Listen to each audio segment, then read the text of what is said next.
I was about 17 years old when all this happened. My brother Noel was working the overnight shift at a convenience store in town, and I went with my friend Tom to visit him. We entered the shop around midnight and found him sitting behind the counter looking bored. The well-lit store was well-stocked, full of mostly junk food and soft drinks. I noticed just inside the entrance that a $1 coin was sitting on the polished floor. It was gleaming and looked brand new. Reaching down, I tried to pick it up off the floor and found it wouldn't come up. What the hell? Tom pushed me out of the way and tried to pick it up himself and found the same thing. It was stuck to the floor. Noel burst out laughing from behind the counter. Oh man, you guys are so gullible. People have been falling for that all night. What'd you do, super glue it to the floor? I asked. He nodded and kept laughing. Alright, I guess that's kind of funny. We sat with him behind the counter and talked for a while, waiting for my other friend Brad to show up. He was supposed to bring a board game that he'd found in his basement. Every once in a while, a customer would come in, and we'd try not to laugh when they attempted to pick up the coin unsuccessfully. Some would give up right away, but others got extremely frustrated and would pull out their car keys or use their fingernails to try to pry it up from the floor. Part of me couldn't help but wonder if Noel was going to get into trouble when his boss came in the morning and found the coin still fastened securely to the floor. Finally, Brad came in with a backpack and a dusty box in his hands. It was a black cardboard box, ripped and cracked at the corners. I noticed the bag he was carrying was clinking as well, like it was full of glass bottles. The box containing the board game had faint writing on it that looked medieval and archaic.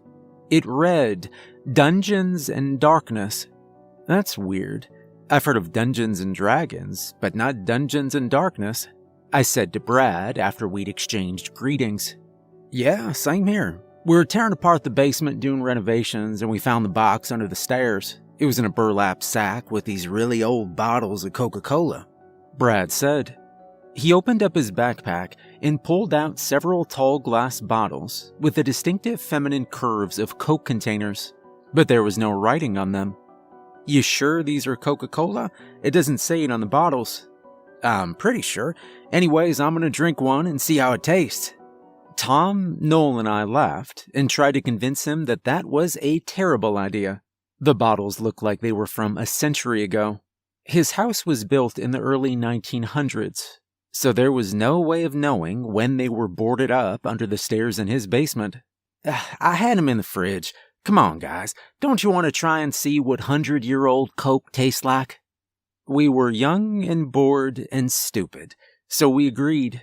He handed each of us a bottle, and I felt the coolness of it in my hands. Holding it up, I looked at the liquid inside the bottle. It had a vague vermilion shade to it at the edges when held up to the fluorescence. We each opened up our bottles and took a sip. It was sweet and bubbly, like a soft drink, but not quite. The sugary beverage was cool and refreshing. It tasted delicious despite its age, but was nothing like Coca-Cola. See? What did I tell you, man? That's good. Brad looked very satisfied with himself. Want to set up this board game? Noel asked, sipping his drink. We got the board game laid out and picked our characters. I was a paladin, Noel chose a barbarian, Brad picked an elven archer, and Tom decided upon a dwarf after a long period of deliberation. Each character had a game card which showed their abilities, and a special move which could be used only once per game. We also received a starting weapon, in my case a sword. The starting location on the map, where we would begin the game, was, interestingly enough, labeled Shop. It was about then that we noticed there were no dice with the game. The instructions were also missing. There was no clear direction on how to start playing, other than to put our game pieces on the start location in the shop. The only other item in the box were a stack of cards, which Brad had shuffled and set beside the board game. There was nothing to do but draw a card from the stack, so I did, and I read it out loud. A visitor arrives at the shop. I flipped the card over and looked at the back of it, thinking there had to be more, but there wasn't. Taking a long sip of my syrupy sweet drink, I looked up at the sound of a bell ringing above the door as it opened. My mind was spinning, and I gazed confusedly around the room.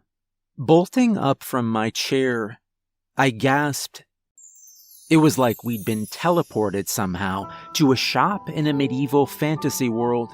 Potions and vials lined the shelves on the walls. Herbs hung from the ceiling, as well as furs and dried meats. Instead of fluorescence, the store was now dimly lit by flickering torches and candlelight. Oh man, what was in that drink? I asked Brad, feeling dizzy. He was standing up too, and all of us were looking around the room in a delirious confusion. Blast it! What sort of black magic spellery did you boys cast on this here gold piece to bind it to the floorboards like this? The customer at the door was on his hands and knees, trying to pull up the coin from the floor. What the hell's going on? Noel asked, looking extremely worried. The man on his hands and knees by the door eventually stood up, looking slightly embarrassed. He was wearing long blue robes and a floppy pointed hat. He had a long white beard and carried a tall wooden staff with a large jewel set into the top of it. His bushy eyebrows went up as he looked over at all of us staring at him. Why, I suppose it's some sort of jest then. A deep-throated laugh poured out of him then. It was a good-natured laugh, and he walked towards us with a wide grin on his face. Oh, you boys should think yourselves quite clever, pulling one over on a wizard such as myself. I am quite a prominent figure around these parts, you should know. We all stared at him, our jaws hanging down. Right. Well then, I'll take 3 red potions if you don't mind. I've got the silver for it, don't worry. I looked to see behind the counter were rows and rows of vials containing potions of various colors and shades. Picking up a red one, I saw it had a heart shape on the front of it. Let me guess. Healing potion? I asked him, feeling as if I was in a dream, but knowing somehow that I was not. You should know, you're the shopkeeper, aren't you? Of course, red potion for healing, green for mana, blue for... What am I telling you for? Here, give me those. I've got a date with a dragon, and I can't be late for it. He slammed his silver pieces on the wooden counter and grabbed 3 potions for himself and stomped out angrily, muttering under his breath. We all stayed silent for a minute after he left, still in complete shock. What the hell was in those drinks, Brad? Tom finally said. All of our bottles stood empty, and I immediately regretted finishing it so quickly. But it had been pretty tasty. Whoa, look guys, our pieces moved on the game board. Noel was staring at the board, and he was right. The pieces moved forward to the next location. It says dungeon entrance, I noted, looking at the board. I don't like the sound of that. Looking up, I saw a wooden sign which was swinging at the back of the store, as if it had just been struck by a strong wind. It was squeaking, hanging from a pair of rusty chains.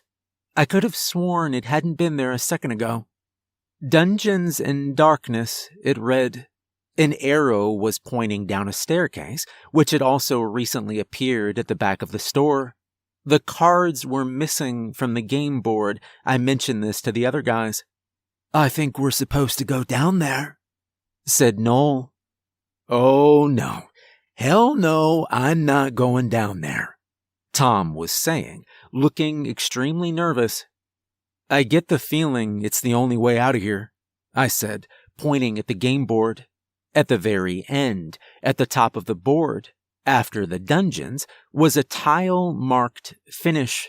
Nope, I am not going down those steps, not doing it. I'm going to stay right here until these century-old hallucinogenic soft drinks wear off, Tom said. Suddenly, The entire room began to shake, and the walls started to move in towards us, as if they were on rollers. They began to close in on us, and the room shrunk smaller and smaller, turning it from a square-shaped room into a hallway. The wood beam walls crushed the shelves in the way, and bottles fell to the floor, glass vials breaking and shattering. I don't think we have a choice, guys," I said, running towards the stairs. Tom and Brad ran after me, and reluctantly Noel came too, grabbing a few red potions quickly as he left the area behind the counter. I watched as the entire shop was crushed and the walls closed off the door behind us, leaving us at the top of a strange staircase. Stone steps led downward, and torches lined the rough brick walls. We made our way down and eventually reached the lower level. Weapons were hanging from a rack down there, waiting for us. A sword with a red cross on the hilt for the paladin, a large double-sided steel axe for the dwarf, a bow and quiver of arrows for the elven archer, and a big old club for the barbarian. "I don't know how the hell you're going to carry that thing, Noel," I said, looking over to him.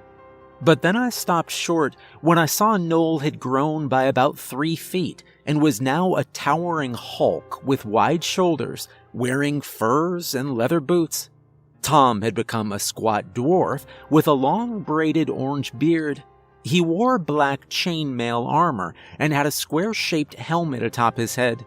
He had a large gut, I saw also, which overhung his belt. Brad still had his familiar facial features, but had pointed ears now, and long, flowing blonde hair. He wore green leather armor, and with quick, easy movements, threw the quiver over his shoulder and picked up the bow in his hands. I grabbed the sword, and found that when I looked down, I was wearing gleaming white gold armor, with a red cross on the breast. "Well, I guess we're all set," I said, looking into the darkness of the dungeon ahead. "Only one way to go now. Forward." From the darkness ahead, a piercing scream shattered the silence, an echoing howl of such pain and terror that my heart skipped a beat. I felt sweat beating on my forehead suddenly. My heart began to hammer and pound in my chest, and I tried to control the fear in my voice. "Come on, guys. We got this." Stepping forward, we left the flickering glow of torches in the stairway and were swallowed up by the darkness. The 4 of us moved silently through the dark tunnels of the dungeon. Rats squeaked and ran underfoot, and I began to see the shapes of them as my eyes adjusted. Finally, after walking for a long while, there was a flickering light up ahead.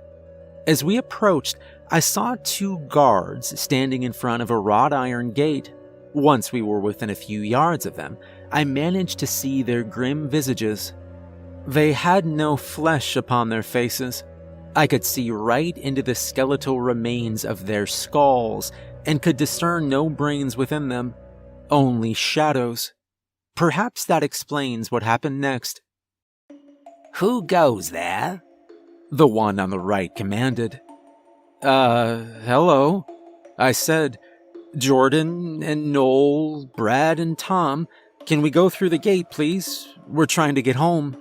"Oh, well, aren't you a gracious bunch?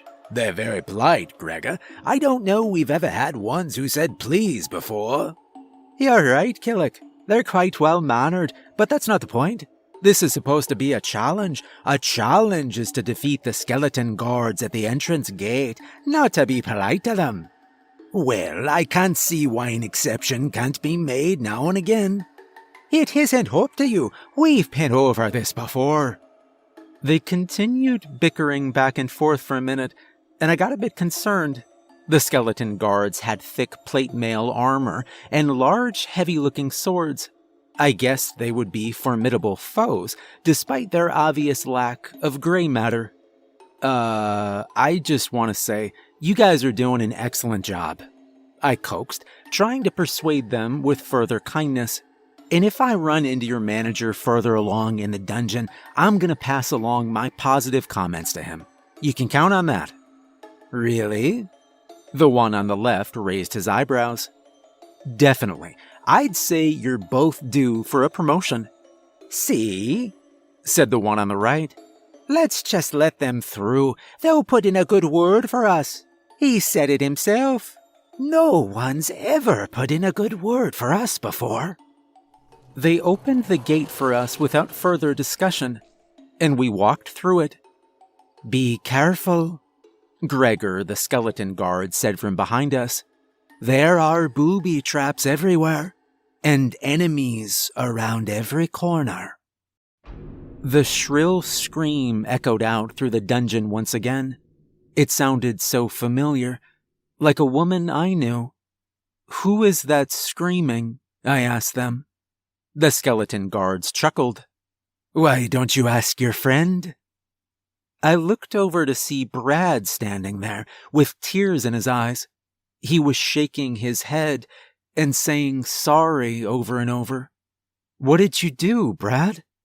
"It wasn't my fault. I found the game, I opened it up, and I looked at a card. I just wanted to see what it would say." "And what did it say?" Noel asked. "The game's begun. It's all in motion. So find some friends and drink the potions. Find the one the goblin stole before we eat her heart and soul. Get to the finish. Save dear mother, for one does not receive another." We stared at him, still not comprehending what he was telling us. I went upstairs, and my mom was gone. She was just gone. I think that's her screaming. I think maybe goblins took her. "When were you going to tell us this?" Noel was yelling, grabbing him and shaking him angrily. "You knew this game was evil, and you brought us all into it?" The board game was a medieval fantasy-themed one called Dungeons and Darkness. But now, it wasn't a board game at all. Now we were inside of it, as totally batshit as that sounds. "I didn't know this was going to happen. How could I have possibly known?" Before we could argue any further, the wall behind us to our right collapsed in with an explosion of fire. We all backed up quickly and ducked as stone blocks went flying, landing all about the tunnel with loud crashes and bangs. Suddenly, a figure in a blue robe came flying in through the hole. His body flew through the air and collided with great force against the brick wall on the other side. He landed on the floor in a heap and groaned. "Oh, that damn dragon," he was muttering as he stood up, dusting himself off. "Oh, hello, boys. Long time no see." "Hey, it's the wizard," I shouted, happy he was back. He was the first person we'd seen in this strange fantasy world, and he'd seemed decent enough, even if he'd been in a bit of a hurry. "Oh man, can you help us get out of here?" Noel asked. "And help me rescue my mom," Brad added. The wizard wrung his hands and made a few uncertain noises. Then he sighed and picked up his staff. "I mean, I can try.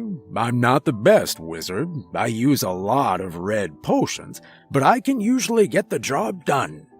He glanced back at the hole in the wall, still smoking, the edges of it burnt and charred. "Usually." We continued along with the blue wizard leading the way. The jewel atop his wooden staff glowed with a white light, which proved quite useless in the darkness. "The challenges become more difficult in these dungeons the farther along you get. What stage did you get up to before I joined you?" We just came in the entrance. I kinda sweet-talked the guards, complimented them on their... Well, I'm not really sure. They weren't the brightest. "Ha! Clever boy. Paladins are typically quite charismatic. Well done, using it to your advantage." I thought back to my character card when we'd begun to play the game. Charisma had been one of my skills, as well as one-handed combat. I mentioned this to the others. It seemed we had some advantages over our foes here after all, if we used them correctly. 2 flickering torches flanked another door up ahead, and we prepared ourselves for what would come next. The wizard went through first, and the rest of us followed. Immediately, the gate clanged shut with a loud noise behind us, and we found ourselves trapped in an octagonal chamber. Okay, from my experience, the first stage is almost always... Spiders! There were dozens of them. Huge black spiders the size of dogs and cats. They descended from the ceiling, and I saw one land on the wizard's hand and bite him. Green venom oozed from the wound, and he screamed in pain. Immediately he fell to the ground, rigid and paralyzed, frozen in the exact way he'd been standing before being bit by the spider. Foam poured out from the side of his mouth, and I heard him gurgling. At least he was still alive. Some help he was going to be, though, I thought to myself. I saw that Tom was already swinging his axe in wide circles, taking out several spiders at a time with his huge weapon. Armor protected him head to toe, and I saw him make short work of the spiders in one corner of the room. Brad the elf was picking off others with his bow, shooting them with effortless skill, as his character sheet had promised. Each spider he killed fell from its silken thread, oozing fluorescent green blood, which glowed and lit the room in an eerie light. Noel the barbarian was swinging his club and crashing it against the wall, crushing giant spiders with ease. One landed on his shoulder, though, and before he could knock it away, it had bitten him, rendering him paralyzed as he twitched on the floor alongside the blue wizard. Only Tom, Brad, and I were left, and another spider suddenly lowered itself down from the ceiling. This spider was much larger than the others had been. Instead of being the size of a cat or a dog, this spider was the size of a small pickup truck. Its giant fangs protruded, and its many eyes looked at us hungrily. Hairy legs skittered on the stone floors as it prepared to attack. Other, smaller spiders came down from the ceiling as well, flanking it on both sides. My heart was pounding with fear as I stared at the massive spider. I knew we wouldn't be able to take it down without everyone's help, and 2 of our party members were currently incapacitated. That was when I remembered the red potions Noel had taken from the shop. He'd thrown them in the backpack, and I ran over and opened it up. I popped off the stopper on the first red potion and poured it into Noel's mouth, glancing towards the giant spider as it began to move towards us. My hand was trembling with terror as I tossed another red potion to Tom. He poured it into the paralyzed wizard's mouth while Brad continued to fire arrows with lightning quickness at the smaller spiders closing in on us. His quiver seemed to never run out of arrows.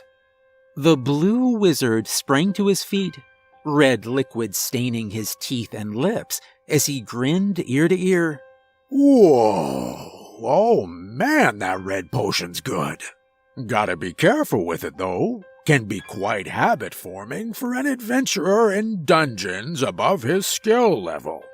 He shouted, Lightning bolt! And a bolt of lightning jumped out from his staff, striking the giant spider dead center.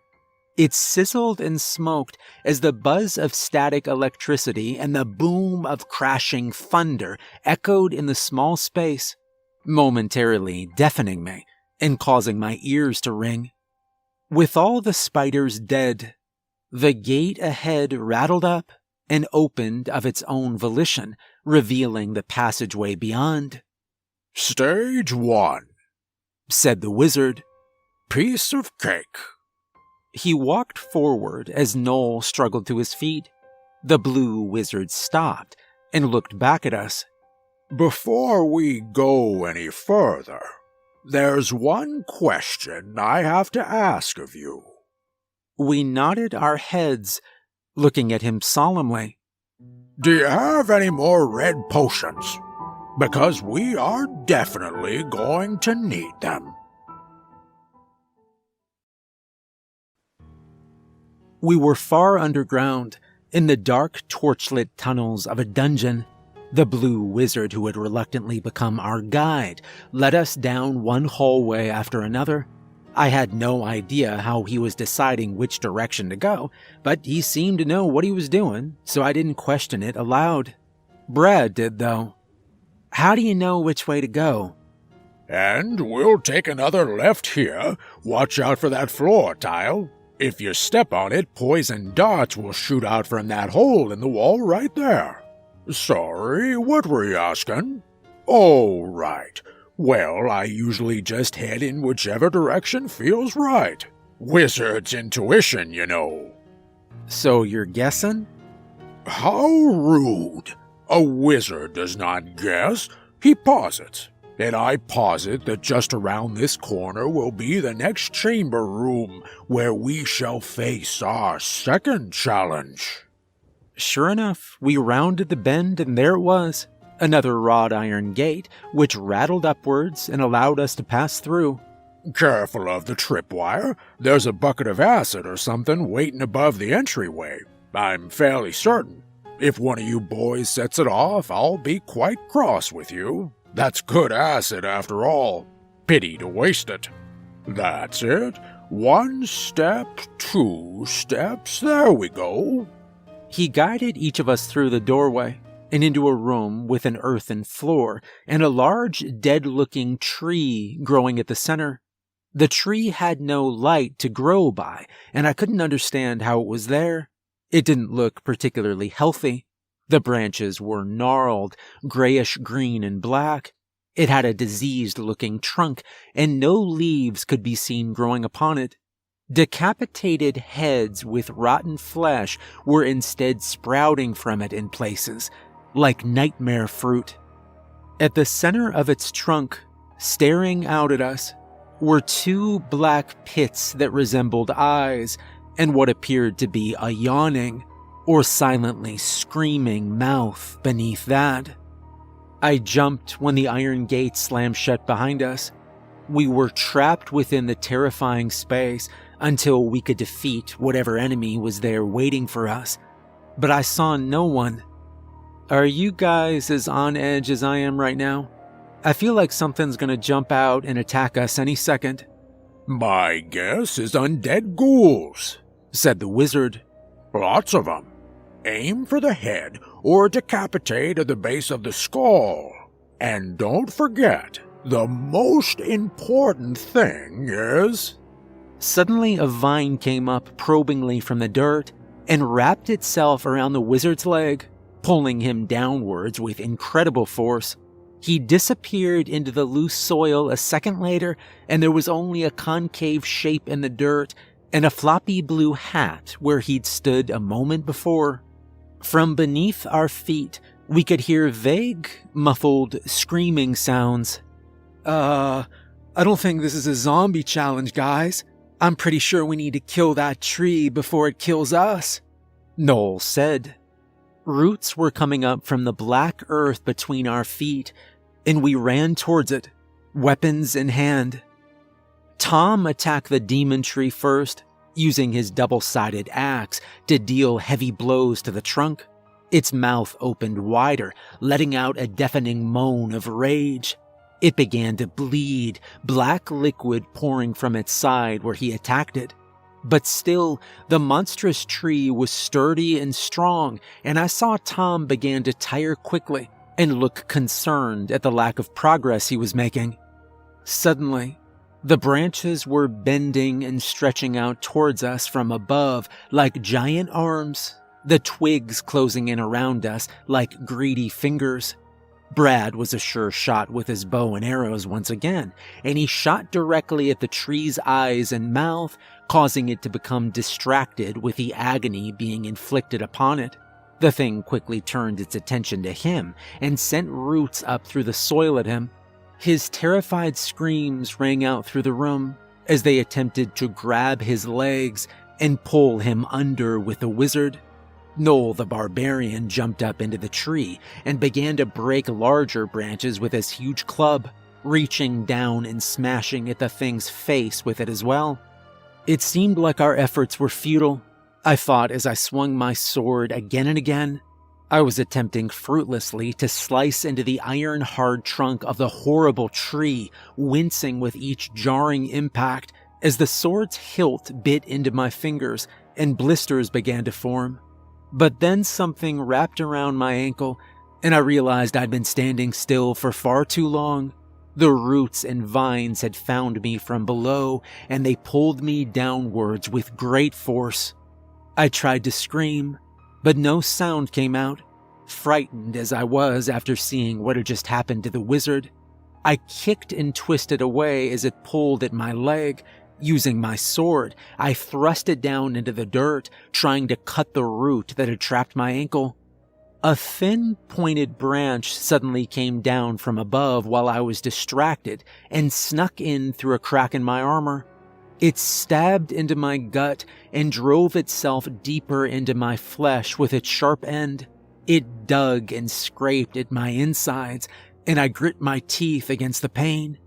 Wailing in agony, I swung my sword blindly at it and managed to sever the branch before it could penetrate any of my vital organs.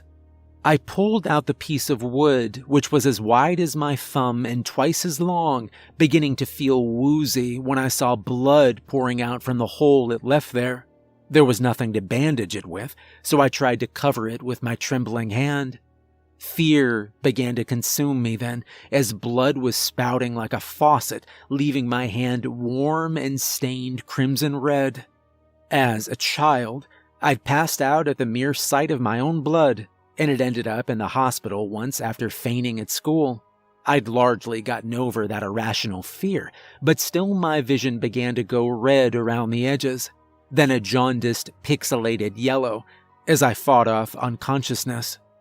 I pressed my hand down firmly against the wound, applying as much pressure as I could. Surprisingly, it felt better almost immediately. Looking down, I saw the hole in my stomach was gone, completely healed over with smooth new flesh. I examined my hand and saw it was glowing faintly blue. Of course, I'm a paladin. Paladins have healing abilities, I thought to myself. Tom finally began to make some progress on the tree trunk, and I heard it splinter and crack as it was about to tip over. The face on the tree now resembled one of surprised horror, and the gaping mouth opened wider, as if it were screaming as the tree fell. A hand suddenly popped up from the soil, and then another. An arm reached out and attempted with great effort to pull itself up and out of the dirt.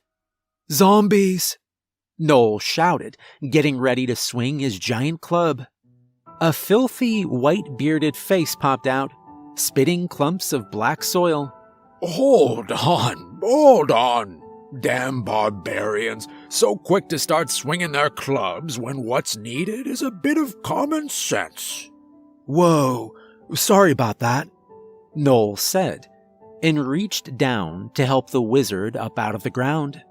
Nonsense, no harm done, and you defeated that devilish tree. Great work, boys. Quite impressive. The gate at the other end of the room rattled open, and we prepared ourselves to move onwards. "By the way, guys," I said, "I think I found out another ability I've got. I just got stabbed by the tree, and I had a huge hole in my stomach, gushing blood the whole 9 yards. Now look." I showed them my stomach, where the flesh was completely healed, with not even a sign of a scar. Yes. Typical paladin healing hands. Only works on minor flesh wounds, of course, but still quite handy. You must have leveled up somewhere along the way. Leveled up? Seriously? Of course. Personally, I'm level 87. I've got quite an arsenal of skills and abilities at this point. We sure hadn't seen much of him yet. I was wishing more and more that Dungeons and Darkness had come with instructions. Apparently this was an extremely complicated game. Who are you, anyways? Did you play this game and get trapped in it like us? He looked at me and shrugged his shoulders. I don't really remember anymore. It's been a long time. I'm having fun anyways, so no complaints on my end. That was when I realized that this game was more insidious than I thought. It not only trapped the people playing it, but it made them want to stay there. The man was obviously from our world, but had been stuck there so long that he'd forgotten where he came from. Brad, do you remember if there was a wizard character card in that box? I whispered to him. Nah, there definitely wasn't. I remember because I wanted to pick that class, but it wasn't available. I thought that was weird, since what fantasy game doesn't have a wizard or mage character? I think maybe he's the guy who left that box in your basement, Brad. Or maybe his family hid it there under the stairs and sealed it up after he disappeared. I said. Huh, yeah, you could be right, but so what? Big deal if he wants to stay here. I kinda get it. This place is scary, but it's fun too. Like being in a game. I examined Brad with newfound concern. He had a strange look in his eyes. You okay, man? I'm a little worried that this place might have control over people, that it might be changing us like it changed him. His family's probably worried sick about him, and he doesn't even remember who they are anymore. Brad shook his head and looked like himself again for a second. Yeah, you're right. We just need to get to the end, save my mom, and get the hell out of here.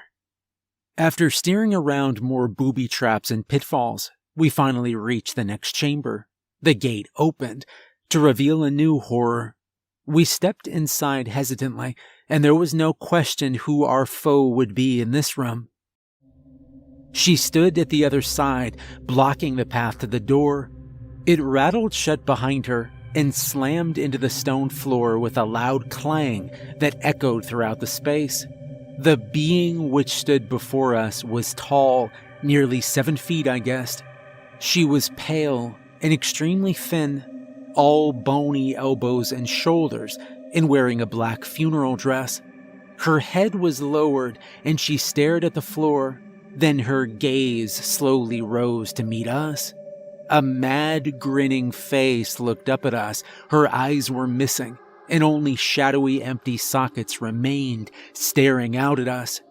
Dry lips cracked as her smile went wider than should have been possible, deforming her face into a Picasso image. What the hell is that thing? I asked the wizard. Honestly, He said. I have no idea. She began to cackle and raised her hands upwards, and I felt my feet lift off the ground as I hung suspended in the air, floating. Okay, that's a new one. Looking up, I saw spikes jutting out from the ceiling above. They appeared razor sharp, and I had no control as I began to pick up speed, defying gravity and heading straight towards them. Screaming, I put my arms in front of me and braced myself for pain and for the darkness that would surely follow. I looked up and saw an array of sharp spikes were waiting for me on the ceiling as I drifted upwards. The tall sorceress below had cast some sort of spell which caused us to disobey the laws of gravity, sending us hurtling towards the ceiling where deadly stalactites were waiting to impale us. Luckily for us, we had a wizard on our side. He cast a spell which created a translucent blue barrier on the ceiling. It blocked our path, and although it hurt when I slammed into it, I could feel it give way slightly. Just enough so that it didn't break any bones or cause any real damage. The blue wizard bounced acrobatically off of the barrier and hurtled back downwards like a torpedo, straight towards the eyeless sorceress in her black funeral attire. She hissed like a territorial cat as he approached. With his staff held out in front of him, he sent forth a burst of blue energy which struck her and sent her reeling backwards, but only momentarily. She quickly regained her wits and prepared a counterattack. With her hands outstretched, a shimmering blackness began to permeate the space between them. As the blue wizard hurtled through it, seemingly unable to stop himself, it started to solidify. The black, shimmering space suddenly turned into dark spider webs, which caught him up and disabled him completely.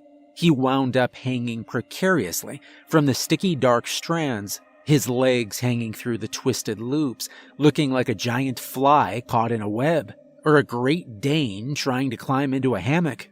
Blast it! Mana-leeching webs! You boys will have to save me. I'm no use while I'm trapped in these vile things. I jumped off from the blue force field, as did Brad, Tom, and Noel. We were sent hurtling by some magic force downwards. Immediately, I regretted the decision, as the ground came racing up towards me sickeningly. We were falling from over 100 feet in the air, with nothing to slow our descent. The stone floor was coming up towards me so fast, I knew for certain I would die from the impact. Part of me wondered what I'd been thinking, following the wizard's lead as he'd dropped to the floor with ease. We were not as skilled as him, and now we'd die for our mistake. But instead of hitting the floor hard and splattering body parts everywhere, our bodies slowed down at the last second, and I wound up landing softly on the ground with the agility of a house cat. We'd managed to avoid the webs cast by the sorceress, and she seemed to be recharging for another attack. Tom raced towards her with his axe held high, a furious red-haired dwarf ready for battle to the death. The wizard screamed from above, warning him that she was a dangerous foe and not to be taken lightly. Brad the elf pulled back the string on his bow and released an arrow which was aimed squarely at the woman's blank, shadowy eye socket. He timed it perfectly, so that just as she was countering the dwarf, left distracted, it hit her true. But still, her counterattack against Tom was fearsome, and I winced as I watched it all happen in a split second. With lightning speed, she created what looked like a long spear-like icicle made of shadows, in the same motion stabbing the dwarf as he brought down his axe, which ended up going wild and missing her completely. She laughed and pulled back the spear, dark blood pouring and oozing from the arrow, which remained lodged in her left eye socket. Blood poured from her mouth, and she began to gather a ball of black lightning in her palms. Brad took a few more shots with his bow. His skilled archery was effortless and done with such speed that before the first arrow had struck its target, the second was already drawn back and ready to fire. I went over to assist Tom and looked up to see her release the ball of lightning at Brad. The blast of energy hit the elf square in the chest, and his bow went flying from his hands as he collapsed to the floor. He lay there unmoving and looked dead. The rise and fall of his chest was indiscernible, and I thought for sure he was a goner. Noel saw this and began to build up into a furious rage. If you know anything about barbarians, you'll know that they're most dangerous when in berserker rage. His face became red, and he gripped the huge club tightly in his hand. Then he began to run forward at the dark sorceress. She saw him coming, and her fear was unmistakable. Although she was powerful, the giant hulking warrior racing towards her in an unbridled fury of rage was impossible to ignore. Releasing one blast of dark lightning after another, she attempted to strike him down the same as she'd done to the elf, but each time he ducked and rolled and evaded her attacks.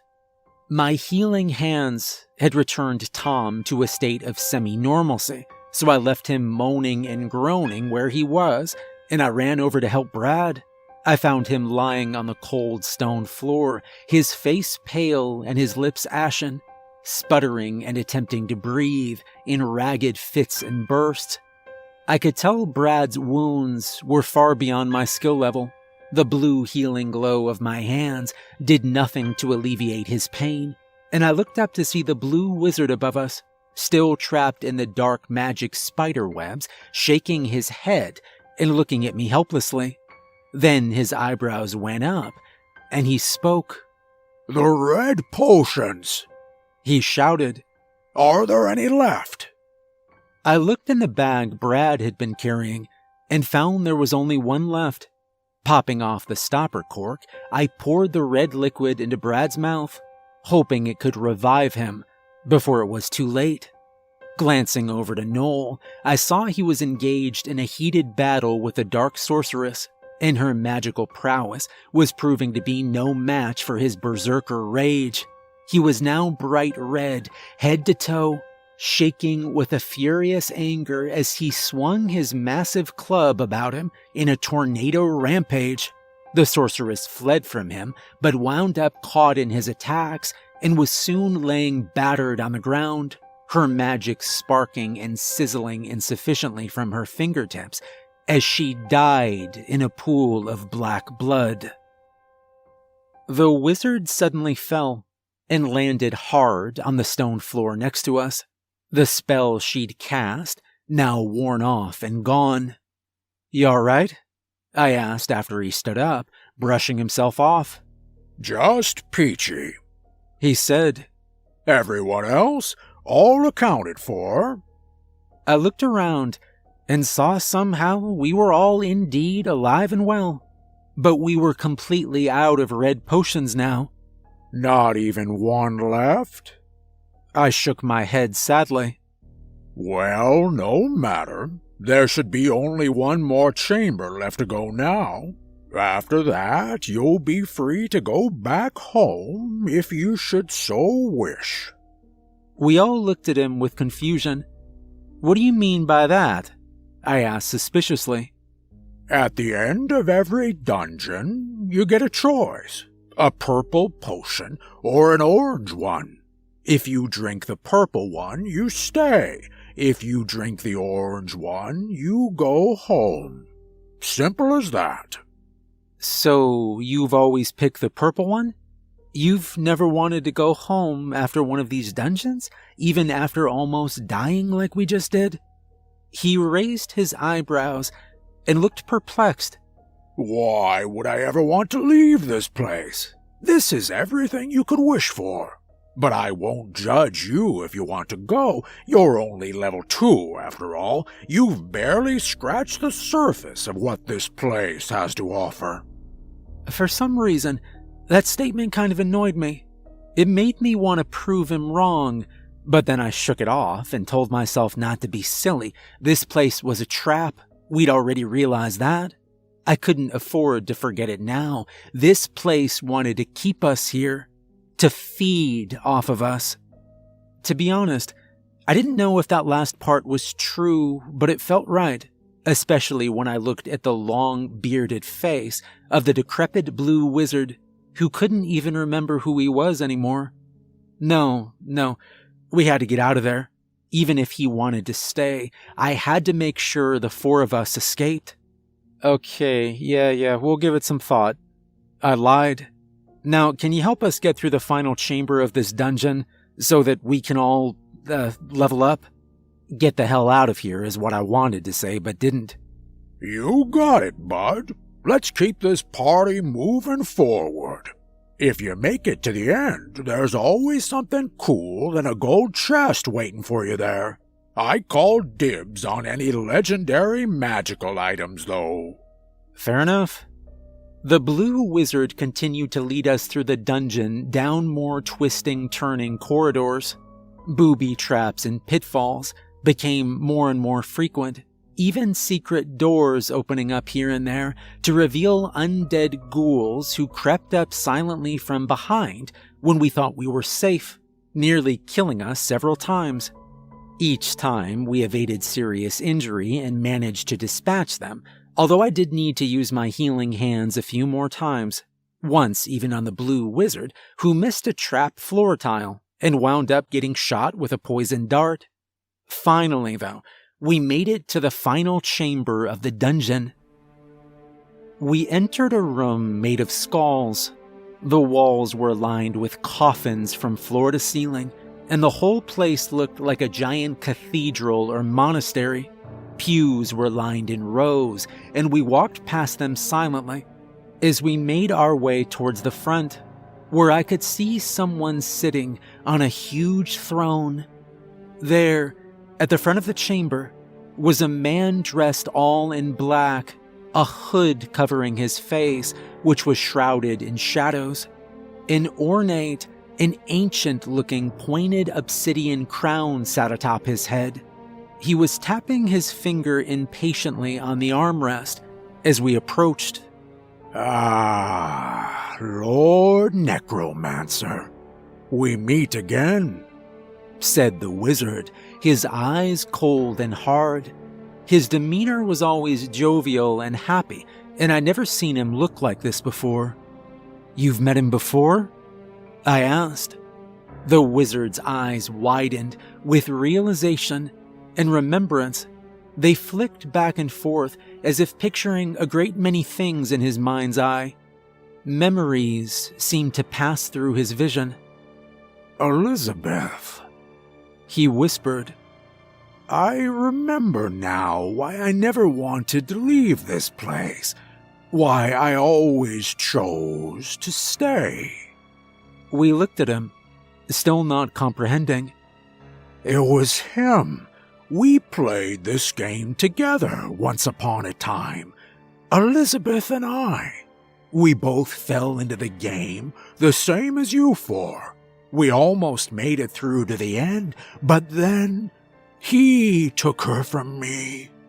No matter how many times I kill him, it isn't enough. It's never enough.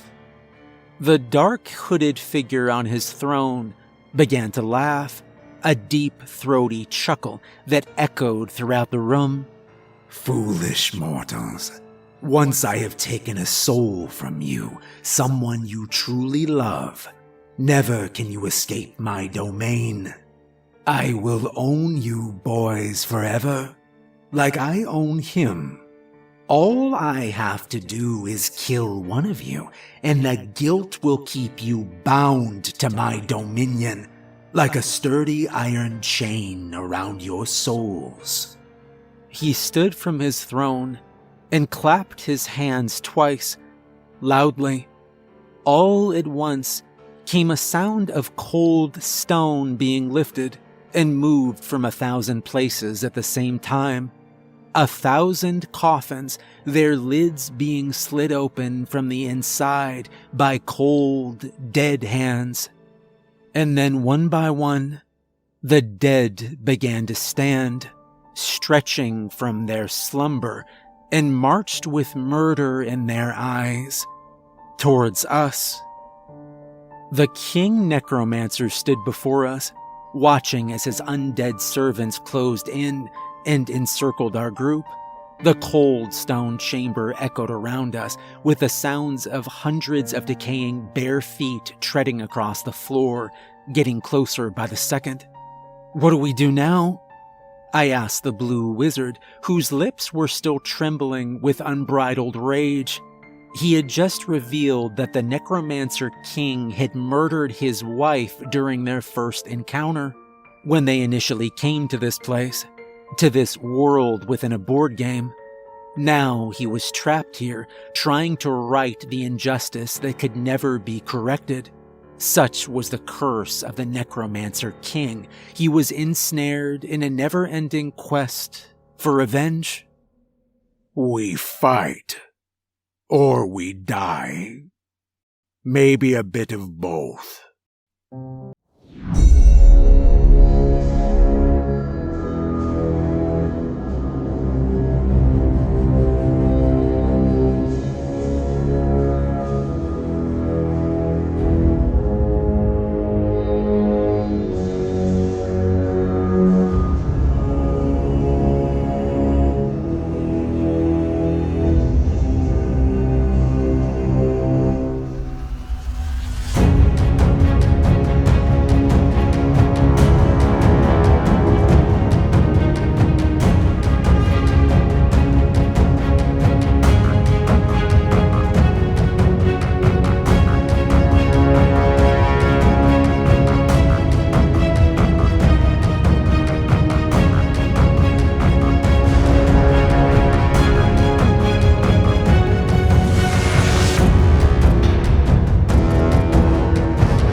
but hoped he had something that could take out the Necromancer King.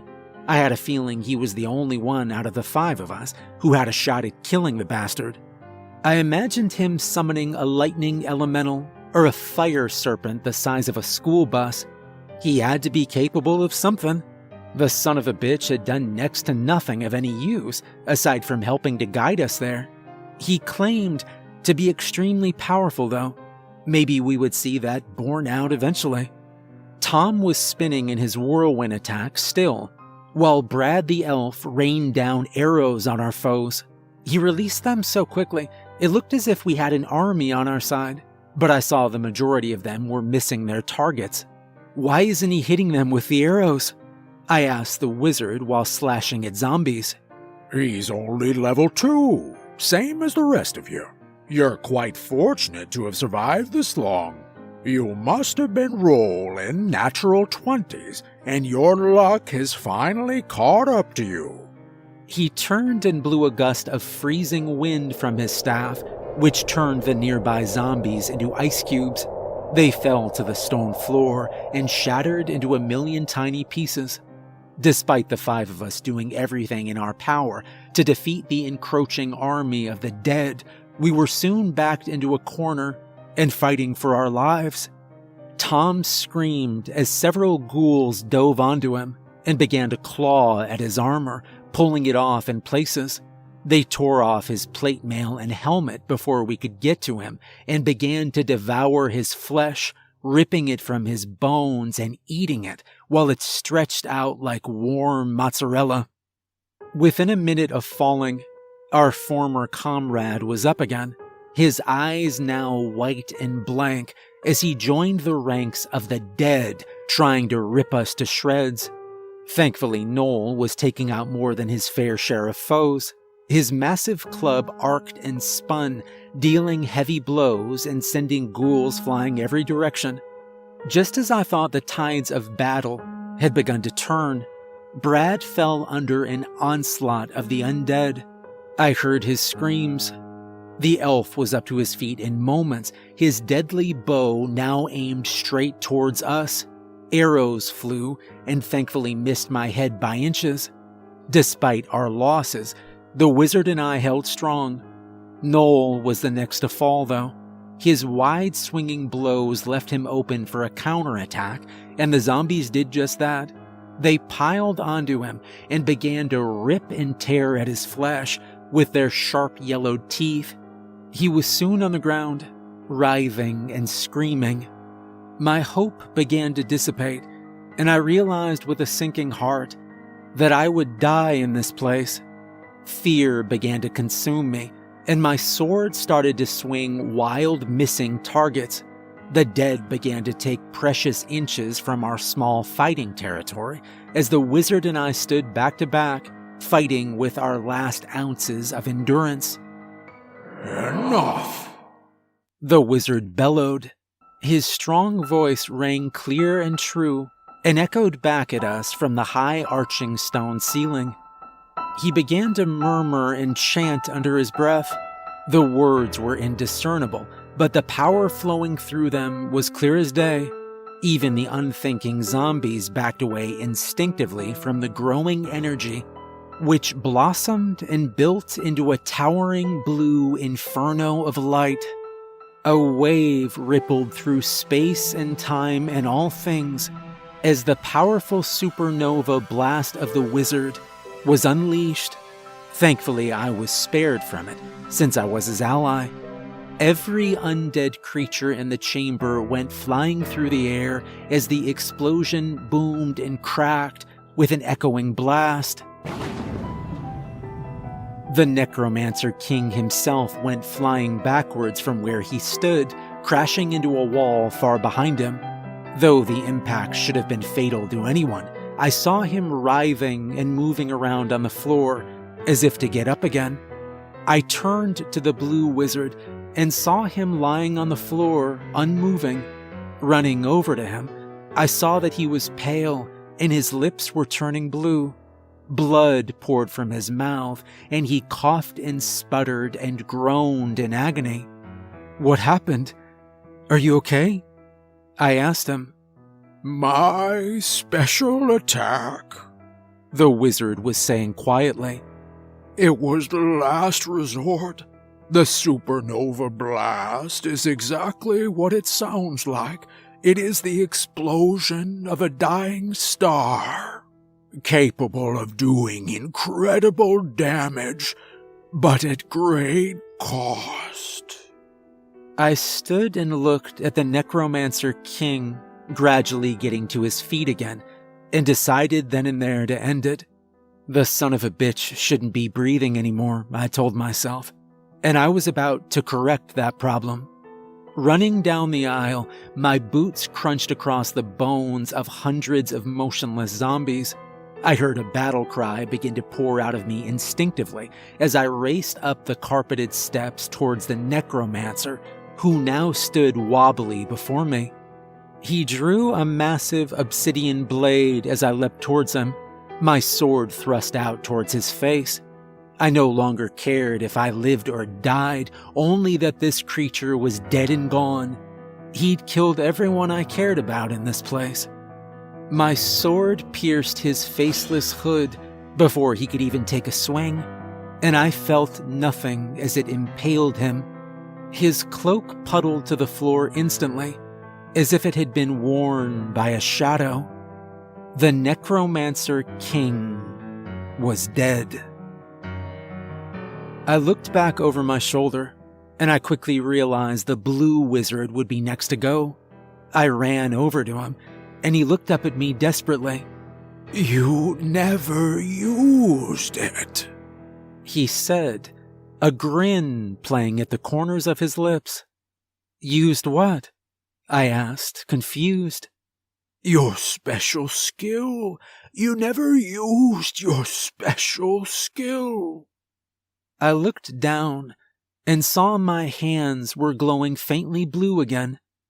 I forgot all about your special skill. I read all the character cards so carefully, but I forgot. He told me, his words barely audible now. It escaped my mind until just now. The paladin's special skill is called Mass Revive.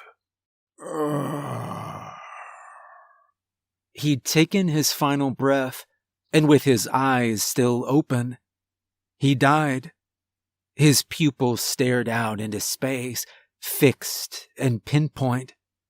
I realized I hadn't read my character card properly, instead only briefly skimming it. What a thing to miss. I didn't hesitate. The power was ready to be released, and I only had to direct it. So I did. I laid my hands on each of them, and they stood a second later. Noel rose to his feet, human again. Then Tom and Brad followed. Finally, the blue wizard stood, looking fully healthy and restored once again. But I wasn't finished. I searched the room with my mind for one more lost ally, someone from a campaign long before ours, someone who was long believed irretrievable. There was still a glimmer of humanity left in her, and I sought it out, and I brought it back. Elizabeth? She stood, looking human once again. A woman in her 30s by the looks of her, with a worried face and brown hair. Her pale blue eyes searched the room, confused, unsure, and then she saw his face. They ran to each other, the blue wizard and his lost love. The two embraced, as the four of us stood watching, happy to see the man finally free of his curse. Suddenly, an enormous golden chest appeared before us. It sprang open, and its glowing contents were revealed. Armor and weaponry that looked powerful and ornate. Brad reached his hand in to grab a dagger that looked especially powerful and glowed red with a magical aura. I slapped his hand and looked him sternly in the eye. No touching. Remember, this place wants to keep us here. We're only interested in these. I pulled out a pair of potions in beakers, one purple and one orange. Which did you say will take us home? I asked the wizard. Purple, you stay put. Orange gets you out. I took the cork out from the orange vial and offered to be the guinea pig. The wizard held the bottle so it wouldn't fall to the floor and break if I suddenly disappeared. Bringing the potion to my lips, I prepared myself to be transported back to Earth, back to reality. Hang on, Brad said. What? How do you know the orange one takes you home? You never tried it. He was looking suspiciously at the blue wizard who was standing there with his arm around his long-lost wife's shoulder. Well, I suppose I just assumed. The first time I tried one randomly and it kept me here, so I figured the other one would get me back home again. Problem? Brad was eyeing both vials and held them up in the dim light. You said this place wants to keep us here, right? So why would they offer us a way out? I'll bet they both keep you stuck here, and probably erase a bit of your memory every time as well. So what do you propose? I asked. I say we wait. We all stared at him, confused. And what's that gonna achieve? Remember what got us here in the first place, drinking those damn Coca-Cola potions, right? So maybe this is the same as if you've had a bit too much to drink. You've just got to sleep it off and let the booze get out of your system. The last thing you should do is chug some more poison, though. Elizabeth spoke up and stunned us all by concurring. The Necromancer King kept feeding me potions once a day. I think those vile things are tricks designed to keep us here. I can't help but feel the same way. That orange potion is likely a trap. Everything in this place is toxic and evil. The red potions. I kept drinking them constantly to keep my health level up, said the wizard, his eyes widening. I never thought they were anything but healing potions. Maybe I was wrong. I suppose there's no harm in waiting here for a while, just to see what happens. The six of us agreed to remain in the necromancer's chamber and wait for the potions that got us there to work their way out of our systems. It took a long time for anything to happen, but eventually the oddness began.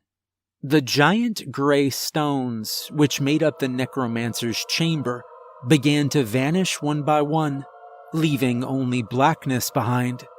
Piece by piece, bit by bit, the entire world began to evaporate around us, until finally, we were left in a black void. And I realized immediately that we were not alone. You think yourselves clever? I was too afraid to answer, too afraid to move. The thing, whatever it was huge, massive beyond my comprehension. It surrounded us and enveloped us in the darkness, and I began to shiver from the cold. There was no light in this bitter place. I am the dungeon master. None have escaped me before now, and I will not give up so easily on you six. I will continue to play mind games with you. I will be in your dreams and in your nightmares, and you will feel pain in those places, the same as you did here. None can win against me, and you are no exception. And with that, the light began to return to the world, and I saw we were in the convenience store once again. Only now with a man and a woman who I did not recognize standing there with us. Elizabeth, I presume. She shook my hand, and I looked to the man standing beside her. I never did learn your real name, I said. Nor I yours. We shook hands and smiled, looking each other in the eyes. "You're the Blue Wizard," And you're the paladin. he responded. Pleasure to make your acquaintance. "Hey, what the hell's this coin doing superglued to the floor? What's this, you having a party back there behind the damn cash register?" Noel's boss was standing up from where he'd been kneeling down on the floor, trying to pick up the coin that had been glued there as a prank, the memory of which felt long ago and ancient to me now. Luckily, people in our town are pretty honest, because nobody robbed the place in the late night hours that we were gone, although time seemed to work differently in the dungeon and stretched out much longer. We'd still been gone long enough that there was a tidy little pile of bills and change on the counter where some kind soul had put up a sign saying honor system, which Noel hastily threw in the trash. The 5 of us ran out of there pretty quickly, and we went our separate ways, vowing to keep in touch with the Blue Wizard and Elizabeth. We left Noel behind to get yelled at by his boss. Lying in bed that night, with only a few hours remaining until morning, I had trouble falling asleep. I kept thinking about what the dungeon master had said in the darkness, how we could never escape him, or that place. Not really. I felt like he was right, and of course he was. It's been many years since that first night. Every time I drift off to sleep, I wake up back in that dungeon, just like that bastard promised. Every night, I have the same dream. I'm back down there, in those winding, twisting tunnels. Only now, I don't have my friends with me, and there's no Blue Wizard to guide me. The horrors I have witnessed, and the agony I have felt in the dungeons of my dreams, I wish on no one. What I didn't expect, though, was for Brad to decide to go back in, to play once again. I think because he never did find his mother. The game stole her and lured him in with her, but never returned her to him. He disappeared last week, and even though I loathe the thought of going back there, I feel like we owe it to him, that we have to at least try to save him. If you don't hear from me again, don't come looking for me. That's exactly what he wants. More victims. The Dungeon Master always wins.